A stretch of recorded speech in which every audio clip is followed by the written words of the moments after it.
En visio, Olivier Méry, bonsoir et merci d'être avec nous. Vous êtes le scénariste de la bande dessinée Frantz Fanon, Les couleurs du combat chez Caraïbes Éditions et notre éditorialiste Slimane Zeguidour qui est avec nous. Bonsoir Slimane. Bonsoir. Alors, littéraire cette fois qui nous parle de Frantz Fanon, Les couleurs du combat. Oui, absolument. Alors, cette bande dessinée, vous avez pris un angle tout à fait différent puisque vous partez de l'enfance de Frantz Fanon en Martinique. À l'époque, la Martinique est sous Vichy et lui, il veut s'engager, donc il part clandestinement.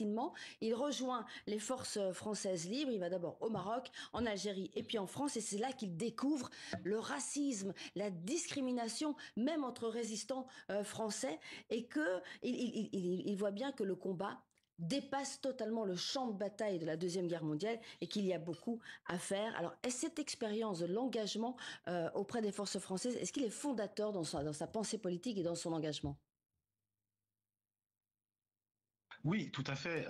Dans l'engagement de Frantz Fanon, je pense qu'il était important.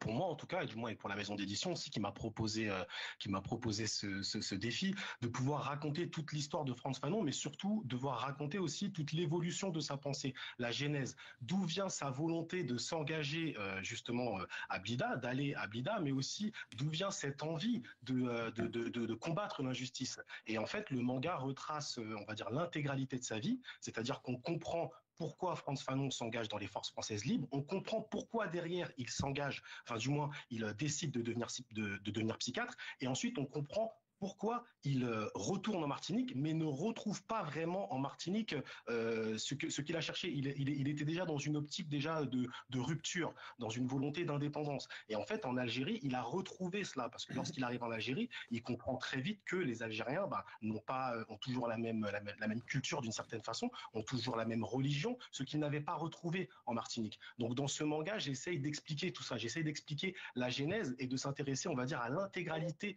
de la vie de Frantz Fanon, afin qu'un jeune, parce que c'est vrai que les mangas sont plutôt lus par les jeunes, afin qu'un jeune qui lit ce manga se dise, ok, je sais qui est Frantz Fanon dans les grandes lignes, bien évidemment, parce que derrière, il faut après s'intéresser au personnage de façon plus précise en allant lire Peau noire masque blanc, Les damnés de la terre, évidemment, afin de mieux le connaître. Ouais, Olivier Méry, j'ai une question pour vous. Comment fait-on en BD? Est-ce que vous avez laissé aussi une part à la fiction? On sait que c'était un personnage complexe, parfois on peut le dire aussi énigmatique. On sait très peu de choses de sa vie. Il s'exprimait peu, il y a peu d'images de lui. Comment avez-vous procédé? Tout à fait. Alors déjà, il a fallu faire un très gros travail de documentation. Et sur ça, la maison d'édition m'a vraiment aidé en me mettant en contact avec Raphaël Confiant, qui lui avait fait aussi un ouvrage sur Frantz Fanon, L'insurrection de l'âme. J'ai dû rencontrer aussi des personnes telles que Mireille Fanon, Mendes France, sa fille, qui m'a vraiment aidé, m'a conseillé aussi évidemment dans l'écriture de ce livre. Donc il a fallu faire un très gros travail de documentation, mais le format manga permet justement de condenser un petit peu beaucoup d'idées, m'a permis de condenser finalement la vie de Frantz Fanon, parce qu'en manga, on peut très vite raconter certains événements, parce qu'une case, c'est une idée, et ça permet d'aller très vite. Donc ça permet de condenser finalement beaucoup d'événements en un format assez court, d'une certaine façon. Alors, vous parlez du travail de documentation, évidemment, pour le film, pour la bande dessinée, c'est très important, et pour le film également, le réalisateur est parti à partir des notes cliniques de... C'est un auteur qui n'était pas forcément enseigné, un militant pas enseigné. Le manga, ça peut être aussi un vecteur, justement, auprès des jeunes notamment?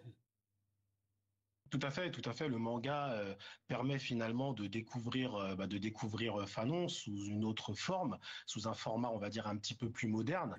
Et derrière, il incite évidemment à aller lire ses œuvres. Donc c'est un moyen, on va dire, un petit peu détourné d'aller toucher les plus jeunes, effectivement. Merci beaucoup Olivier, merci Méry, Alexandre Dezanne, merci à vous Pascal Merci. Bourbeau et Slimane Zeguidour. Merci à tous les quatre de nous avoir permis de mieux connaître ce personnage qui est Frantz Fanon.